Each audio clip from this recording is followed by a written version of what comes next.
कन्हैया या तो हाँ करो और नहीं मैं आत्महत्या कर रही हूं, मर रही हूं।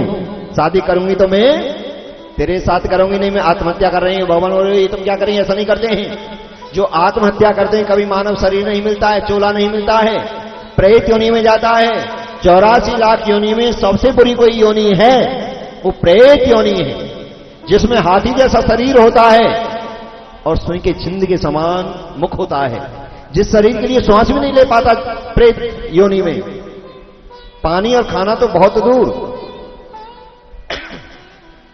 उसके बाद हट पड़ गई, नहीं शादी करूंगी तो तेरे साथ करूंगी, नहीं आत्महत्या कर रही हूं।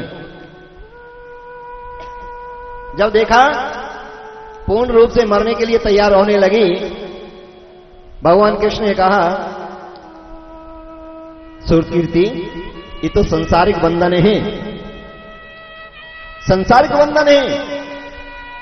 और बड़े बड़े ज्ञानी जानी संत मेरी शरण में आने के लिए तप करते हैं। जन्म जन्म मुनि जतन कराई, अंत राम कहे आवत नाही। अगर ऐसी इच्छा है तो तुम भी चलो द्वारका। राधे राधे राधे राधे। तो भगवान कृष्ण ने सुरकीर्ति के साथ भी शादी की है और मुझे तो बड़ी खुशी हुई। मुझे तो ये गांव लगता है भगवान कृष्ण का ही गांव है। इसी गांव में एक दूसरे मोहल्ले में ही शादी हो जाती है। राधे राधे राधे राधे। हाँ, भगवान कृष्ण के वंशज है इस गांव में जो भी है। बताते हैं कि गांव में 50-60 रिश्ते ऐसे हैं कि आपस में कर लेते हैं राधे राधे, पीछे से भी राधे राधे। हाँ, तो आप भगवान कृष्ण के वंशज ही हैं, बहुत ही अच्छी रीति है आपकी। राधे राधे। पीछे से भी राधे राधे बोलिए ना। और जो बहन भाई टीवी के माध्यम से देख रहे हैं वो भी जोर से राधे राधे बोले। बोलिए बांके बिहारी लाल की जय, जय जय श्री राधे श्याम।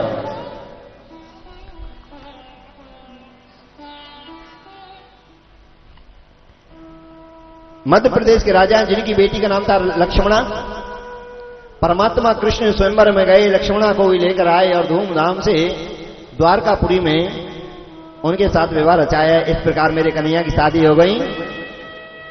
भूल गए ना पार्टी के चक्कर में। कितनी शादी हो गई है? 8 शादी हो गई। इनको 8 पटरानी कहा जाता था। ये बड़ी रानियां होती थी, ये और रानियों को आदेश देती थी। मुख्य रानियां थी, बड़ी बड़ी रानियां थी। एक बार नारद जी महाराज भगवान कृष्ण के दरबार में आए और कहा प्रभु आपका प्राकट्य, आपका अवतार गौ माता की रक्षा के लिए हुआ है, वृद्धों की, गरीबों की, संतों की रक्षा के लिए हुआ है। आपका अवतार कन्याओं की रक्षा के लिए हुआ है। विप्रधेन सुर संतित लीन मनुज अवतार, निज इच्छा निर्मित तनु श्री माया गुण गोपाल। यानी धर्म की रक्षा के लिए हुआ है। और देखो तो सही, भौमासुर नाम के दैत्य के यहां 16,100 कन्याएं जेलों में बंद हैं। भगवान ने कहा नारद जी आपने मुझे पहले नहीं बताया, अब भोजन तब करूंगा, उन कन्याओं को जेलों से मुक्त कर दूंगा। भगवान कृष्ण पहुंचे भौमासुर दैत्य के दरबार में और बोले भैया भौमासुर राधे राधे। ये तो अब तुम्हें सारी उम्र बोलना ही पड़ेगा राधे राधे। हाँ, रा शब्दोच्चारण वसी भवेद केशवः। राधा नाम लेने से भगवान कृष्ण उनके दास बन जाते हैं, अपनी कृपा बरसाते हैं। प्रभु की भक्ति मिलती है, गौ सेवा की भक्ति मिलती है। राधा नाम उच्चारण करने से जीवन के पाप कट जाते हैं। राधा नाम बोलने से भक्ति जागृत हो जाती है। राधा नाम बोलने से ज्ञान की गंगा प्राकट्य हो जाती है। राधा नाम लेने से यानी आनंदी आनंद परमानंद हो जाते हैं राधा नाम लेने से। हैं? बताया था ना गर्गाचार्य जी महाराज ने कि आपकी बेटी का नाम है राधा, जो काट देगी सबकी व्याधा। यानी संपूर्ण पाप कष्टकों को दूर करने की दवा का नाम है राधा।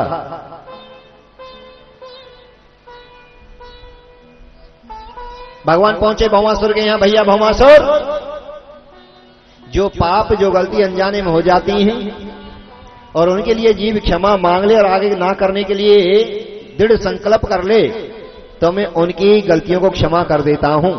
और जो जानकर गलती करते हैं, मैं उन गलतियों को कभी क्षमा नहीं करता हूं। गलती इंसान से ही होती हैं, बच्चों से हो जाती हैं, बड़ों से भी हो जाती हैं, बुजुर्गों से भी हो जाती हैं गलतियां।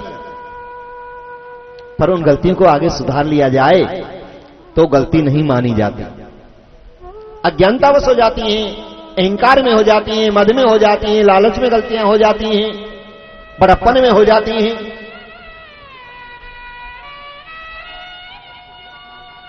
भौमासुर बोला, बोलना क्या चाह रहे हैं आप? सीधे सीधे बोलो कि भैया मैं ये बोलना चाह रहा हूं, हमारे धर्म के अनुसार एक गौ माता में संपूर्ण देवताओं का, संपूर्ण सृष्टि का वास है।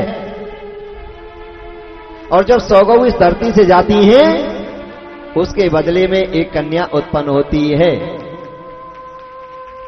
बहुत बड़े सौभाग्यशाली होते हैं, मैंने उस दिन भी बताया, जिनके घर कन्याएं होती हैं। देवता भी उनकी पूजा करते हैं जिनके घर कन्याएं होती हैं। पापियों के यहां कन्या नहीं होती हैं। हाँ, भाग्यशालियों के यहां कन्या होती है। बहुत बड़ी शक्ति है कन्या। भगवान कृष्ण ने कहा, भैया भौमासुर, कन्याओं के चेहरा की तरफ देखना भी पाप है, उनके तो पैरों की तरफ देखना चाहिए। और कन्या किसी धर्म, किसी जाति, किसी की भी क्यों ना हो, और चाहे गलती भी कर दे फिर भी वो क्षमा के योग्य बताई है, किसी की भी हो, उसमें संपूर्ण देवी देवताओं का वास होता है। इसलिए जो आपने 16,100 कन्या जेलों में बंद कर रखी है, बहुत बड़ा पाप है। अज्ञानतावश आपसे हो गया, कोई बात नहीं, मैं क्षमा कर दूंगा। आप इन कन्याओं को जेलों से मुक्त कर दो। भौमासुर बोले, अच्छा ये बात है, पर उपदेश कुशल बहुत तेरे, दूसरे को ज्ञान देना सबको अच्छा लगता है, परंतु अपने जीवन में उतारना बड़ा कठिन है। जो तेने 8 पत्नी बनाई है वो कन्या नहीं थी, वो भी तो कन्या थी। मुझे ज्ञान दे रहा है और पहले 8 पत्नी वो कन्याओं को बनाकर बैठा है। भाग जा यहां से, मैं तेरी चाल को समझ रहा हूं। तू यहां से इनको जेलों से ले जाना चाहता है और जो जो अच्छी लगेंगी उन सबको वृंदावन ले जाना चाहता है। राधे राधे, राधे राधे, मैं समझ रहा हूं। भाग जा यहां से, बिना युद्ध किए किसी को जाने नहीं दूंगा। हिम्मत है तो मेरे से युद्ध कर। भगवान कृष्ण ने कहा, लातों के भूत बातों से मानते नहीं हैं, इसके साथ युद्ध करना पड़ेगा। भगवान श्री कृष्ण ने भौमासुर नाम के दैत्य के साथ युद्ध किया है। 16, 17, 18 दिन युद्ध चला, तब जाकर भौमासुर नाम का दैत्य मारा गया। बोलिए बांके बिहारी लाल की जय, जय जय श्री राधे श्याम। उसके बाद जेलों से मुक्त किया। भगवान कृष्ण ने कहा, देवियों, भावी बस ऐसा दुख आपको प्राप्त हुआ है, आप घबराइए मत, और अपने अपने पिताओं के यहां, पतियों के यहां, अपने घर वर जहां भी जाना है आप जा सकती हैं, आजाद हैं। 16,100 कन्याएं जो थी भगवान के चरणों में बैठकर रोने लगी। कहा, प्रभु, हम क्षत्रियों की बेटियां हैं और हमारे धर्म की रीतें हैं, रिवाज है। पहले बहुत कठिन नियम होते थे। पहले क्या था, एक भी रात्रि कोई औरत या कन्या बिना पिता, पति, परिवार की अनुमति के घर से बाहर कहीं एक रात भी चली जाए तो उसे फिर घर में दोबारा घुसने नहीं दिया जाता था, मार दिया जाता था, अपमानित किया जाता था। तो कह रही कि हमारे परिवार वाले, समाज वाले हमको मार देंगे, जला देंगे, तिरस्कार कर देंगे, अब हमारे लिए संसार में जगह नहीं है। और प्रभु, हमने सुना है कि जहां दुनिया में जिसके लिए जगह नहीं हो, आपके चरणों में तो उनके लिए जगह ही जगह है। आपका दरबार तो सदा खुला है। भगवान बोले, मैं समझा नहीं क्या कहना चाह रही हैं कि महाराज हम सब तुम्हारे साथ द्वारका जाना चाहते हैं। भगवान बोल, राम राम राम, सबकी सब, कि हाँ सबकी सब चलेंगी, कि तो 10 बसों में भी नहीं आएंगी, कि महाराज चाहे कितनी बसों में आए या ना आए, हम सब चलने को आओ। बोलो ना, तैयार है या नहीं है? तैयार हो तो हाथ उठाकर बताना, चलने को तैयार है ना? पक्का? जैनी साहब का क्या होगा बताओ ना फिर। उसके बाद मुनि शिवदेव जी महाराज कहते हैं, राजन भगवान ने मना कर दिया। नारद जी ने उनके कानों में कह दिया कि ऊपर से मना करते हैं, भीतर से बड़े सरल हैं, सहज हैं, बड़े मुलायम हैं, और इनके सामने तुम नाचने लगना, गाने लगना, इनको नृत्य बड़ा पसंद है, इनको भजन बड़े पसंद हैं। अगर तुम्हारा नृत्य, तुम्हारे भजन, तुम्हारा कीर्तन इनको पसंद आ गया, तुम ना भी जाएंगी फिर जबरदस्ती ले जाएंगे तुम सबको वृंदावन और द्वारका। अब तो सभी 16,100 कन्याएं भगवान कृष्ण को बीच में बैठा लिया और सभी नाचने लगी, गाने लगी, बोलने लगी। लगन तुम से लगा बैठे जो होगा देखा जाएगा। लगन तुम से लगा बैठे जो होगा देखा जाएगा। लगन तुम से लगा बैठे जो होगा देखा जाएगा। लगन तुम से लगा बैठे जो होगा ताली बजाते हुए जो होगा देखा जाएगा। जो होगा देखा जाएगा। जो होगा देखा जाएगा। जो होगा देखा जाएगा। जो होगा देखा जाएगा। जो होगा देखा जाएगा। जो होगा देखा जाएगा। जो होगा देखा जाएगा। तुम्हें अपना बना बैठे जो होगा देखा जाएगा। तुम्हें अपना बना बैठे जो होगा देखा जाएगा। तुम्हें अपना बना बैठे जो होगा देखा जाएगा। तुम्हें अपना बना बैठे जो होगा देखा जाएगा। कभी दुनिया से डरते थे जो छुप छुप याद करते थे। ओ कभी दुनिया से डरते थे जो छुप छुप याद करते थे। कभी दुनिया से डरते थे जो छुप छुप याद करते थे। ओ कभी दुनिया से डरते थे जो छुप छुप याद करते थे।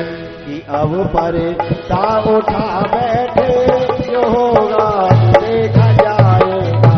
कि अब पर देखा जाएगा। देखा जाएगा।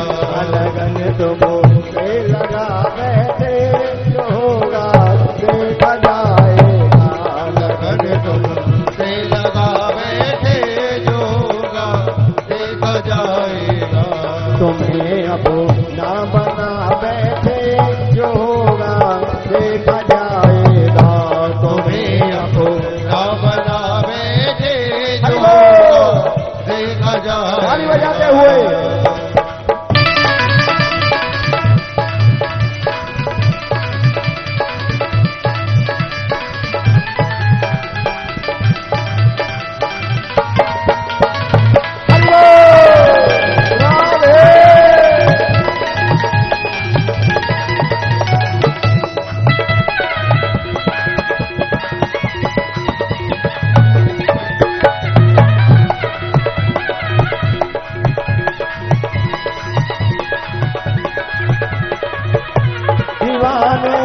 बन गए तेरे तो फिर दुनिया से क्या मतलब।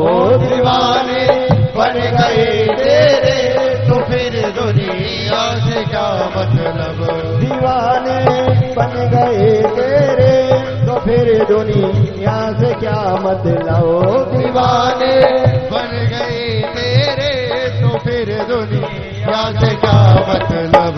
कि सबसे दिल हटा बैठे जो होगा देखा जाएगा।